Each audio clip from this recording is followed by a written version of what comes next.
Chapter 11 The Royal Sisters. I don't think I even got 6 hours of sleep before I jerked awake, disturbed by some nightly dream I can't remember. I look at the clock on the wall. It's almost 6 in the morning. Turning over doesn't help me any. It's impossible to get back to sleep if it happens in the middle of the night. Or at least it is for me. Is this even considered the middle of the night? When I think about it, I think this is just the right time for me to be getting up. A bit early, sure, but now I have enough time to get ready. I hoist myself up off of the bed and get to my feet. A wave of dizziness hits me, causing me to screw my eyes shut and hold my head. Shit, got up too fast, I mumble to myself. Do I even have time to get to Rarity's? Or the better question is, should I even bother? It seems to me like Rarity will have a bedroom on the upper floors, and won't hear me if I knock on her door. Plus, I don't know the exact time the princesses will show up. Fuck it, I'm not going. Why should I care if a few stuck-up pony princesses disapprove of my clothing? I just do what I always do, and blow off their questions, get the information I need, kill Sombra, and hope that I die in the process. Grabbing my rifle, I open the door to my room and step outside, almost running into a very tired-looking Vinyl, who is probably on her way to get me. Well, I manage to stop myself, but she doesn't stop, running muzzle first into my shirtless chest. Vinyl lets out a grunt, and then she looks up at me. A few seconds pass before her sleepy mind registers what she's looking at. Oh, you're awake already, Vinyl murmurs, rubbing her eyes with her hoof. Clearly, I say sarcastically, pushing the sleepy pony back a few feet. It's then that I realize I'm only in my boxers. My clothes are still in the bathroom. Shit. My internal alarm clock is bitch. Go back to sleep. Don't have to tell me twice, Vinyl responds, seemingly not noticing how relatively naked I am at the moment. Unlike me, I'm mortified that I forgot to grab the towel out of my room.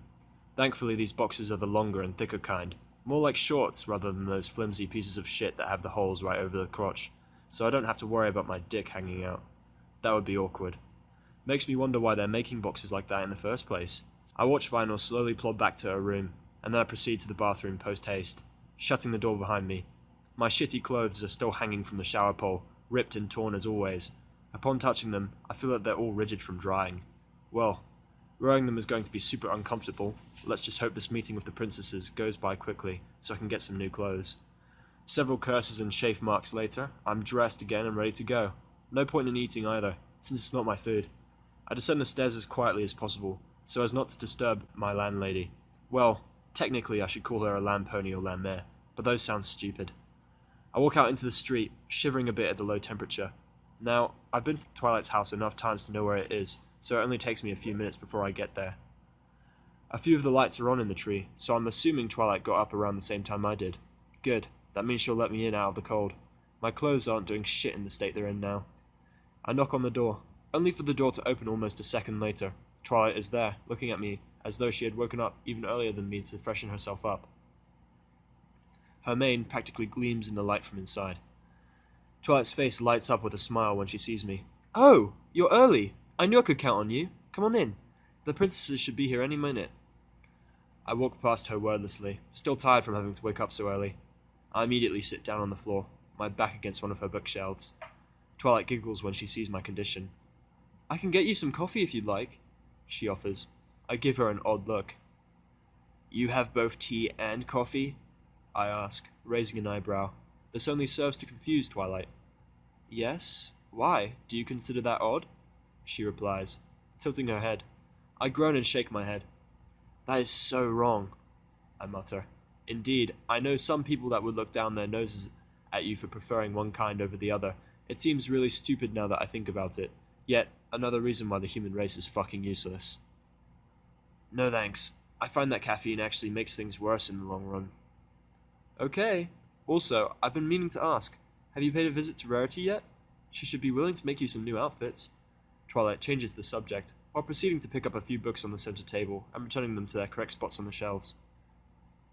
I did yesterday, but she's still working on them, so I'm wearing these shitty clothes, I respond. Now Twilight looks genuinely surprised. You did? I'm pleasantly surprised.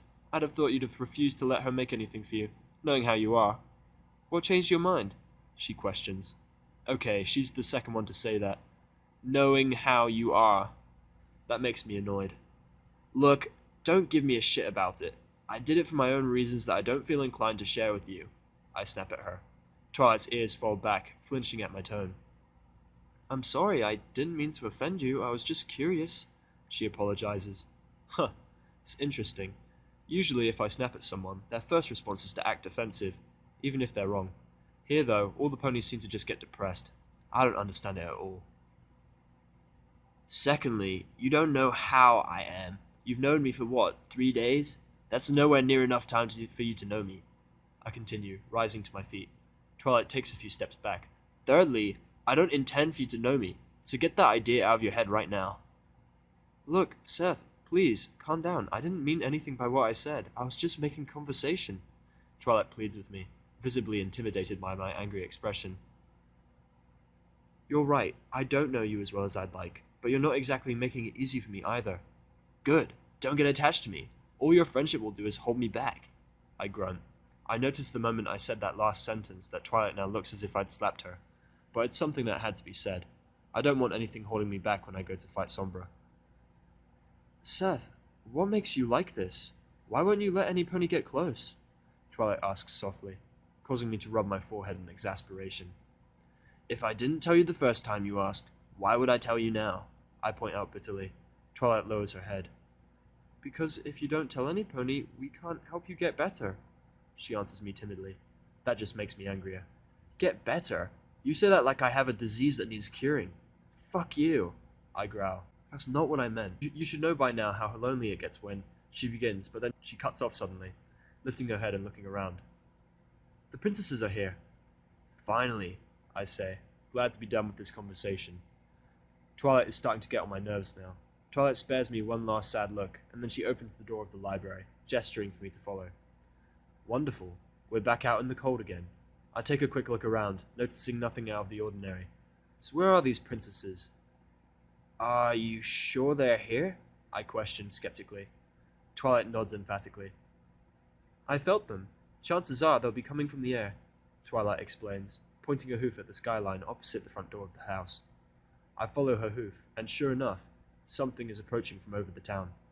I'm interested to see how the ponies in this era fly. Do they have airplanes? Or is it fucking Santa Claus style? Are you kidding me? I'm not joking. There are 2 chariots approaching, being carried by what seems to be armored Pegasi. I can see more and more of their features as they approach. The chariots are fucking massive, and have varying color schemes. The one that's closest to us is mostly golden, and the Pegasi are armored in a similarly golden color scheme, though they have Romanesque helmets, with a blue plume and everything. The other chariot and Pegasi I can barely see, because they're colored black and purple, blending into the night so well that I have to really strain my eyes to see them. As for the ponies riding in the chariots, I can't see them very well at all until the chariots land with a crash, coming to a stop just in front of us. And the first thing I notice is that the ponies in the chariots are fucking gigantic. More like horses, rather than ponies. The one on the golden chariot is a large white pony, with both a long sharp horn on her head, signifying her as a unicorn, and a large span of feathery white wings, making her also a Pegasi? What? Does that make her a Pegacorn? Unicis? Fucking whatever. That aside, her mane and tail are 4 different colors. They're the cool colors, like pale blue, magenta, pale green, and pale violet. And what's even trippier is that they're waving in a non-existent breeze. That's just freaking cool. Mane aside, she's wearing a golden neck brace thing. I don't know what to fucking call it, with a purple gem set in the center of it, and a golden crown with a similar gem on it. The second one is much darker than the other, being a midnight blue with both a horn and wings as well. I guess that's a trait common to royalty. Her mane is also trippy, yet, in my opinion, being far more beautiful. It looks like a slice of pure night, waving in a non-existent breeze like the other. There's even points of light present in her mane that looks like stars. Lastly, she's also wearing a crown, only hers is black and her neck brace has a crescent moon on it. So I'm guessing the white one is Celestia, and the blue one is Luna. Both of them are looking directly at me. Celestia is giving me a very guarded expression, while Luna just looks downright suspicious. Princess Celestia! Twilight cries out happily, and runs towards the princess, as the regal white pony steps down from the chariot. Celestia greets her student with a warm smile, craning her head down to nuzzle Twilight affectionately. It's good to see you, and you too, Princess Luna. Indeed. It has been far too long, my dearest student. Celestia returns the greeting with a kind voice, causing me to raise an eyebrow. Isn't she being a little too friendly for royalty? At least Luna over there is watching me like a hawk. You know, in case I wanted to kill them, like a smart ruler should. Then Celestia turns her gaze onto me, and for a reason I can't understand, I tense up at her magenta eyes staring into my own. I don't know how to explain it, but it's like those eyes are piercing through my damn soul. I can't hold her gaze for more than a few moments before I avert my eyes. I think I understand what Twilight meant by feeling them as well. There's a slight pressure in the air that wasn't there before, probably caused by their presence. Just how powerful are these princesses? You must be Seth Rogers, Celestia conjectures, walking closer to me. She's taller than I am, if I take her horn into account. Wow, it's odd to be standing head to head with a pony this tall. Okay, I need to not be cowed by this fucker. Steeling myself, I return my gaze to her eyes. I don't know. Do you see any other humans around? I remark sarcastically. Twilight looks horrified at that. Seth! Don't be rude! She's a princess! Twilight hisses at me. I ignore her though. As far as I'm concerned, her part in my story is over. She can go sit in a corner while I murder Sombra. It's quite alright, Twilight, Celestia soothes her. Twilight doesn't look satisfied, but she does back down. Now then, I must say it is quite the honor to meet one of our precursors. I am Princess Celestia. And we are Princess Luna, the other princess says, having descended from the chariot and joined us. She's not as tall as Celestia, but still tall enough that she can look into my eyes without craning her head. I raise an eyebrow. Did she just say we? What's up with that? Well, you already know my name. I hope you didn't expect someone useful. I'm here because I'm unlucky, I return, shoving my hands into my pockets to warm them. Now, what exactly was so important that you felt you needed to come see me personally? Before we get into that, why don't we go inside?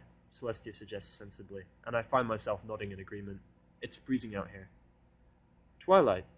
Of course, Princess. My house is always open to you. Come on in, everyone. Twilight obliges with an excited smile, leading the way into her house. Guards, remain on standby until we return, I hear Luna order the armored Pegasi outside, just as I walk back into Twilight's house. Celestia and Luna then join us inside the house, their eyes now solely on me. Twilight notices the atmosphere and gulps. I'll, go make some tea, she stammers, removing herself to the kitchen. That leaves me alone with the two princesses. I'm sure you have a lot of questions, Seth. Do you mind if I call you Seth? Celestia finally begins, breaking the awkward silence. I actually prefer it, I reveal, idly running a hand through my hair, wincing when I come across several knots. So, really, you're just going to let me start? Of course, there must be some reason a human has appeared for the first time in 3 millennia. I assume you would be disorientated or confused, Celestia explains, rather accurately describing how I felt when I first arrived in this era. Huh, very perceptive of you. That's not at all what I expected, I admit. Oh, what did thou expect? Luna speaks up for the first time, and to my shock, I realize she's speaking in early modern English, just like Sombra did. If the government here was anything like it was back in my era, I half expected to be immediately seized and thrown into a lab somewhere for study, I tell them bluntly. The both of them looked appalled at the notion. Absolutely not. Putting your species' history behind, you are a newcomer to Equestria. As its sovereigns, we would like to make you feel welcome here, Celestia affirms, giving me a warm smile. Though we art quite curious as to thy origins, when thy kind have been considered extinct, Luna adds. And there's the catch. Oh, sure you're welcome, as long as you tell us what we want to know. Make me feel welcome, huh? Why don't I believe that? I ask sardonically, crossing my arms. Celestia raises an eyebrow at my cynicism, but Luna is much more vocal. Art thou calling my sister a liar? Luna's voice suddenly rises several decibels in volume, her eyes blazing white with what I assume to be magical power. I step back, cover my ears, and screw my eyes shut until the last echoes of her incredibly loud voice fade away. You know, if you really want me to tell you anything, is shouting at me really the smartest thing to do? I point out, gingerly moving my hands off of my ears. If anything, Luna looks even more enraged. She opens her mouth again, but this time Celestia places a hoof on Luna's shoulder, and then gives her a stern look. Please forgive my sister, Seth. She does not entirely trust your species, Celestia explains with an apologetic expression. How can we, when all of thy literature we have discovered shows a fixation with war and other atrocities? Luna protests. In response, I give her a grin, which surprises her. Okay, I like you. You're smart, I say, pointing at Luna, who now looks utterly perplexed, as does Celestia. You're right. Most of my kind is vicious, ruthless, and evil, and if you have access to some of our literature, you should know not to trust us. Thou admittest freely? Luna says with a suspicious glance. I nod in response before looking at Celestia. My question is why you are so willing to trust me. Come to think of it, every pony here has completely opened themselves up to me, even though I'm a complete unknown. Why is Luna here the only one who isn't naive? I demand, jabbing my finger at her. Celestia's ears twitch, but she manages to keep her expression neutral. You appear to be a very cynical individual, Seth, Celestia states, causing me to roll my eyes. Gee, what was your first clue? Perhaps to one such as you, my viewpoint may indeed seem naive, but if there's one thing I've learned from my long years of life, it's that everyone deserves a chance, no matter who they are. Long years, huh? How old are you, anyway? I question, her words resonating in my mind. She sounds a lot like my mother did, whenever she would lecture me about the ways I treated people. My sister and I have been in power since Discord's defeat, over a millennia ago, Celestia discloses, and then my jaw promptly falls to the floor. The princesses are over 1,000 fucking years old. How? What? Are they immortal? That means they've had a lot more experience with ponies than I have, and if ponies are similar to humans, then they should know what she's talking about. No, she's an idiot. She can't possibly expect me to believe that there's ponies worth trusting out there. I see your point, I admit reluctantly. She basically told me to shut up because I'm nothing but a child to them. Now then, I can accept that you are willing to trust me, but I have to be honest. I'm not going to trust you so soon after meeting you. I appreciate your honesty. All I ask is the opportunity to earn your trust, Celestia acknowledges with a dip of her head. I don't know how to feel about this. She's a pony, yes, and since they're like humans, she'll have some ulterior motive behind her being this nice. But on the other hand, it feels like she's being sincere. Instead of acting defensive or depressed when I act cynical like I always do, she essentially told me that she's fine with it, and hopes that I'll eventually trust her. That is the most unique approach I've ever seen anyone take when talking to me. The tea is ready, Twilight calls, and then she emerges from the kitchen. Floating in the air in front of her is a platter with a teapot and cups atop it. Luna and Celestia's horns light up in a dark blue and soft yellow, respectively, and then 2 cups levitate from the platter and fly over towards them. Thank you, Twilight. Now that you are here, I believe we can cut to the heart of the matter, Celestia says, her tone becoming dead serious. I watch the princess curiously, taking the cup that Twilight offers me. Seth, would you mind telling us how you know about King Sombra? I grip the teacup harder, a dark look crossing my face. This is it. I will finally learn about the bastard that killed my family and friend. Before that, I'd like to know who he is, I answer rudely. When Luna opens her mouth, probably to protest, I cut across her. Look, you ponies have been trying to get information out of me ever since I got here. I said I wasn't telling any pony anything until I learned more about Sombra, and I meant it. I'd like to know who he is too, Princess, Twilight joins timidly, gazing at her mentor. I'm interested in why he's not in any of my books or records. I suppose that's fair, Celestia relents, while her sister looks less than pleased. Celestia produces a small pink crystal from her mane, and then places it on the ground. I'd best start from the beginning. Over 1,000 years ago, in the far north, there was a separate kingdom known as the Crystal Empire. Celestia's horn lights up, and suddenly a beam of light strikes the crystal. To my shock, a 3-dimensional hologram fades into existence. It depicts a massive city arranged in an angular pattern around one massive crystal structure that looks like a cross between the damn Eiffel Tower and the Crystal Tower from Final Fantasy III. Wow, that's just fucking awesome. I look in awe at the city before me. So this is the Crystal Empire. It's beautiful. Twilight's eyes light up immediately, and she levitates a stack of parchment and several assorted writing materials over to her. She immediately starts taking notes, causing me to roll my eyes. The magic of the Crystal Empire was so great, it affected the land around it, causing crystals to grow naturally from the ground, and giving the pony inhabitants a crystalline appearance. Celestia continues. I adopt a deadpan expression at her words. Really? Crystals growing from the damn ground? There is something seriously wrong with this world, I swear.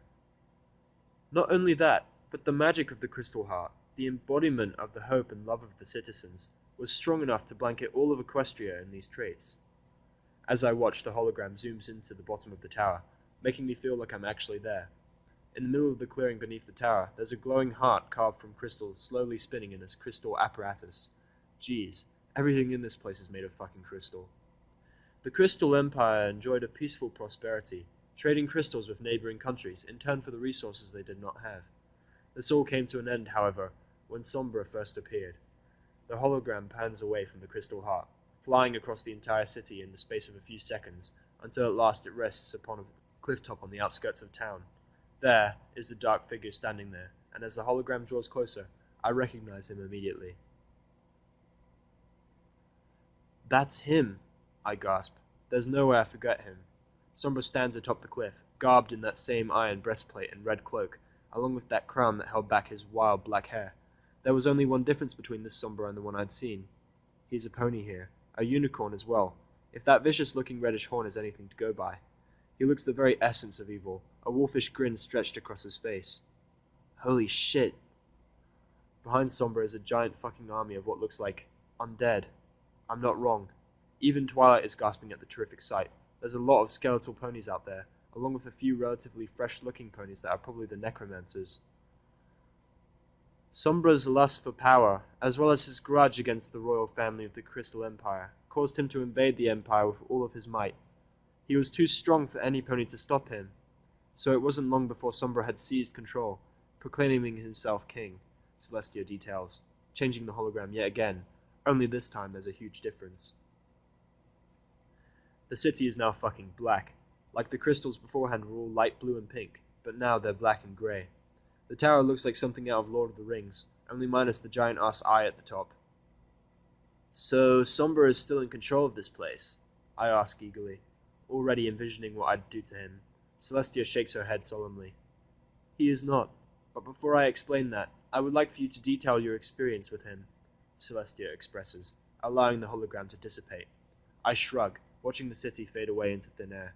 Fair enough, I've learned a lot about Sombra, so it's time I keep my word. Alright, I met him back in my era, 3,000 years ago. Only, he looked human for some reason. I relate. This short sentence is enough to surprise them. What? Sombra made it back to thy own era? Sister, how is this possible? Luna inquires. I'm not sure, but I would explain why he was missing that 1 week before you and I made our counterattack, Celestia replies. I actually have a theory, Twilight spoke up, getting our attention. She quails slightly when we all look at her at once. Celestia gives her a warm smile, encouraging her to continue.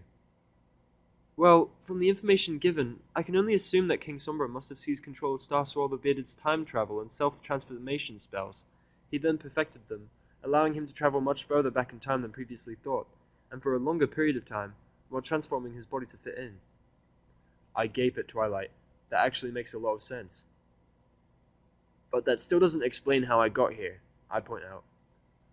I was hoping you could tell us more, Twilight says hopefully. Celestia, who had been thinking since Twilight's theory, returns to the conversation.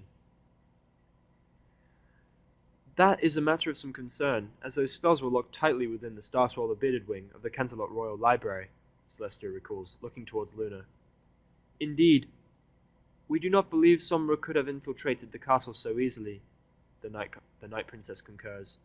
Now, I'm not the smartest of individuals when it comes to real-life situations, but I can put two and two together. Somehow Sombra got his hands, claws, hooves, whatever on that spell.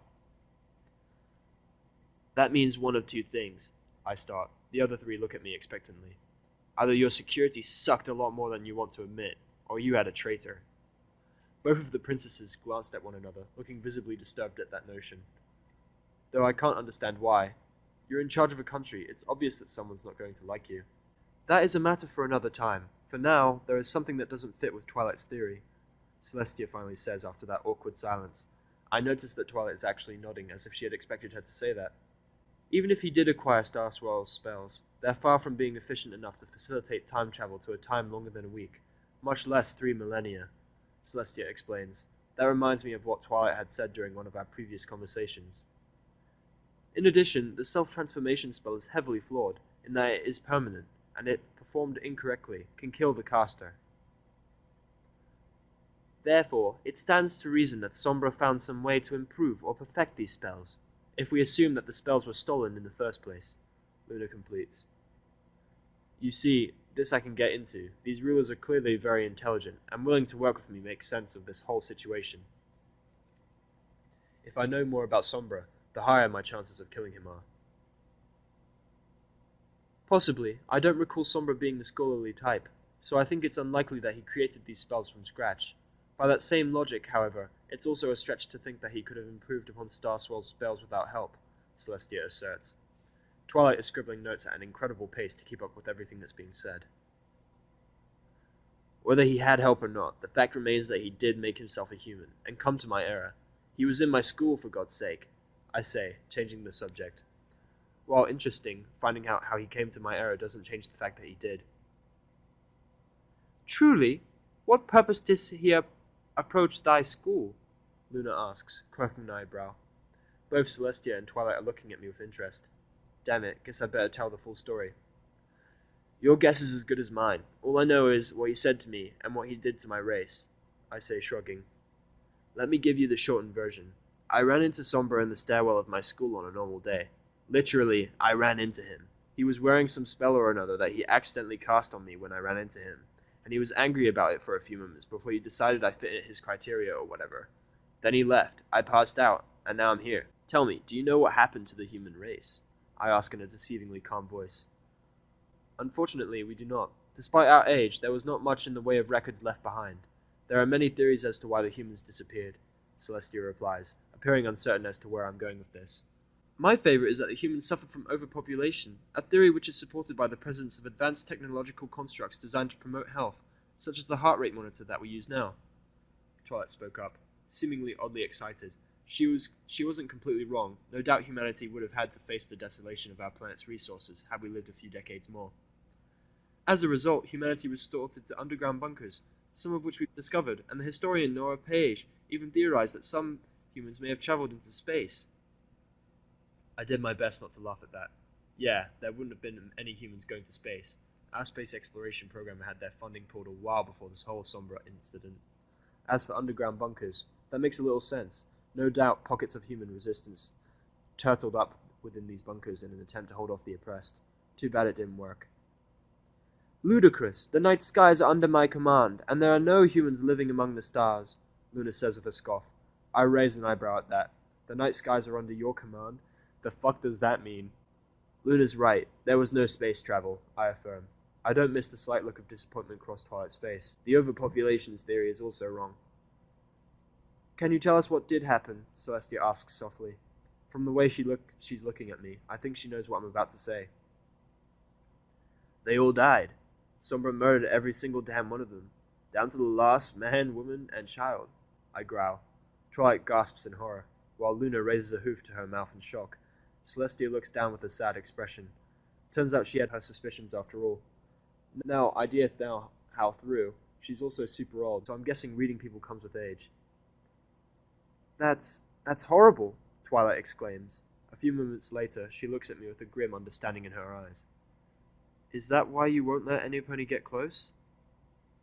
Yeah, go ahead and make assumptions, Twilight. It's none of your damn business what I do with my social life.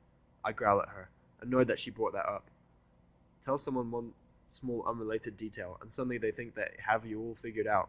Fucking pisses me off. When Twilight opens her mouth to protest, I cut her off. Hello. There's princesses in the room. There is no place for that kind of talk anyway. I am sorry thou hast suffered such tragedy, Seth, Luna chokes out. I give her a disbelieving look, like I care what you feel about. You weren't there. You can't know. I wasn't there either, and that's what makes it worse. Doesn't this mean that Sombra is in part responsible for our very evolution? Twilight speaks up timidly. Luna looks thoughtful at that suggestion, but Celestia is still gazing at me with veiled worry. No, the human race would have died out anyway. It was just a matter of time. I correct her bitterly. You weren't wrong about overpopulation. It was a problem, one that would have severely affected us even if Sombra hadn't arrived. Oh, Twilight trails off, looking crushed. Finally, I get annoyed at being stared at, so I'd return Celestia's gaze, glaring at her. I assume you want revenge, Celestia asks me softly. Once again, she shocks me with her perceptiveness. I'm starting to see why she's part of the ruling duo. Besides being immortal, of course. You're damn right I do, I answer, a twisted grin crossing my face. This earns a sad sigh from Celestia, while Luna and Twilight give me concerned looks. Would you mind if Seth and I spoke privately? Celestia requests suddenly, addressing Twilight and Luna. I give the princess an askance look.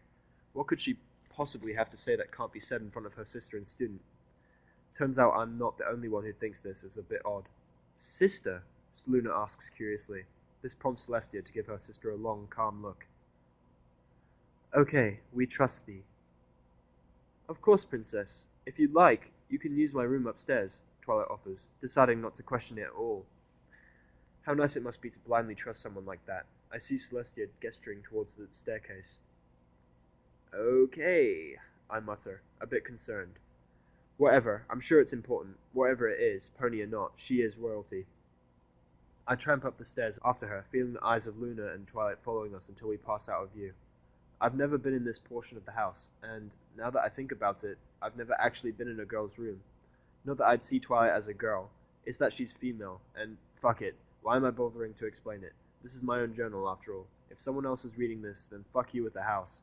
Walking into Twilight's room, the first thing I notice is more bookshelves. I don't know what I expected. This is an interesting setup for a room, though. Twilight's bed is on an extended ledge, situated just above us as we enter, beneath a window, with a smaller staircase circling around the right side of the room. Celestia keeps walking until she reaches the other side of the room, and then she turns around, her mane gently reflecting the early sunlight. She regards me with what I'm sure was supposed to be a motherly expression for a few moments, until I get impatient. Okay, so what do you want? And why can't Luna or Twilight hear it? I demand, crossing my arms across my ripped and stained shirt. It's mostly for your sake, rather than theirs, Celestia reveals, albeit cryptically. Now I want you to listen very carefully to what I have to say. Suddenly I have a very bad feeling about this. Get on with it. I would like you to abandon your plans of revenge, she begins, and immediately I get angry. All it will do is bring you pain. Who the fuck do you think you are? I shout instantly, preventing her from speaking further. I don't care that you're some pony princess or whatever. I'm not a pony, and therefore not your subject. You are right, of course. I cannot order you to listen to me. This is simply a request from one who knows how it feels to be wronged as you have, Celestia clarifies, not even flinching at my angry outburst. Don't you dare say you know how it feels. Have you lost your entire race? I shoot back, jabbing a finger at her. Celestia gives me a sad, knowing smile. Forgive me if I'm wrong, but I don't think this is about your race, she corrects me softly. I freeze. But my race, how the fuck did she know? I think my shocked expression is enough for Celestia to know she's right. I stammer out, but I can't seem to form an intelligible sentence. I don't know who in particular you lost, Seth, but taking it out on Sombra will not bring them back. In the end, the only one hurt will be you. Celestia moves closer to me. My knees feel weak. Celestia's words are cutting right through me like a knife. I don't know how she knows all this. Everything she says is spot on, and that's only making me feel worse. Celestia is quiet, allowing me to sort through the jumbled mess of thoughts that are running through my head. I mean, it's not like I haven't heard a speech like this before. There's animes out there that have this very same lesson in it. It's just that I've never had it spoken specifically to me before, and it had actually apply. Celestia is right. Even if I kill Sombra, Amaryllis, Maka, Adam, and my parents will still be dead. No, instead I'll have to deal with the fact that I'd killed someone in cold blood. You know what? I'm prepared to deal with that. You're right, Celestia. They aren't coming back. But this is something I have to do, I declare in a firm voice. I won't let someone like that go on living. If I don't do it, then who will? Celestia stares at me sadly, heaving a sigh. It would have been easier to get you to give up on your own, she laments mysteriously. I shoot her a glance. What are you talking about? I say with a hint of dread. On your own? Does that mean she intends to force me to give up? Imprison me? My hand snakes around to the rifle on my back. It's empty, but that doesn't mean I won't use it to defend myself. Peace, Seth. I do not intend to harm you, Celestia reassures me, though I don't believe her in the least. There's something I have to tell you about Sombra. Spit it out then! At my insistence, Celestia nods, taking a breath. Sombra is gone. Luna and I destroyed his empire together, dissolving his physical body and crushing his army, she revealed. At her revelation, my blood runs cold, my shoulders slump, and I look down at the ground. So this was all pointless anyway. So, there's nothing to take revenge on? I ask weakly. Celestia nods and my spirits are crushed. Now what's the fucking point? From the depth of sorrow, a fresh wave of anger rushes forth. Fuck! I cry out furiously, slamming a fist into the wooden wall, ignoring the pain that results. This isn't fair! Celestia watches in silence as I storm around the room on a rampage, grabbing a flower vase and hurling it at the ground, where it shatters. I break and smash everything in my way, my anger dulling my senses. It doesn't matter that this stuff isn't mine, I just need to break something. Whenever I break something, Celestia's horn glows yellow, and the affected object repairs itself and returns to its previous location. It doesn't matter how many times I break the same object, Celestia repairs it without fail. She waits patiently until my anger runs its course, resulting in me kneeling on the ground with a torn book in my hand. What the fuck am I supposed to do now? I murmur to myself, tossing the book aside, where Celestia repairs it and places it back on the shelf where it belongs. I'm not saying you should forget your loved ones, but Twilight and her friends are good ponies. I don't think you'll believe me at first, but they're not like the humans that you appear to despise, Celestia finally says, perceiving now as being the best time to approach me. I give her a suspicious look. What makes you think I hate my own race? I demand. She's right, but how the fuck would she know how I feel about them? And what makes her so certain they're not like humans? They act practically the same way. Celestia gives me a knowing smile. Please, Seth, I can learn a lot simply from one simple conversation. For example, you identified with Luna when she distrusted you and accused me of being naive. Something must have happened between you and fellow humans to make you believe that trusting another is a weakness. Yes, but it's also clear that you believe that when one expresses kindness to you, they possess some ulterior motive. That being said, when you're treated with genuine kindness, you don't know how to react. Celestia continues, and my jaw hits the damn ground. How the hell can she sum me up so easily just from one tiny conversation? What is this shit? She's like mind-fucking me. So let me ask you, please give Twilight and her friends a chance. They aren't perfect, but they are genuinely good ponies. I believe that you and them could become very good friends, Celestia requests, gazing down at me comfortingly. I really want to argue, but at this point, I don't have the will. What would I even say? There's too much shit that I can recall to prove that humans are indeed worthless, but her argument is that ponies aren't like humans. There's been nothing to prove her right, but I can't prove her wrong either. So many things have happened since I got here that I just can't explain. I can't promise anything, I say softly, finally meeting Celestia's gaze. But I'll give it a shot. Celestia's smile grows much wider at that, and she offers me a hoof. I take it, and she hoists me to my feet without expending much effort. That's all any pony can ask for.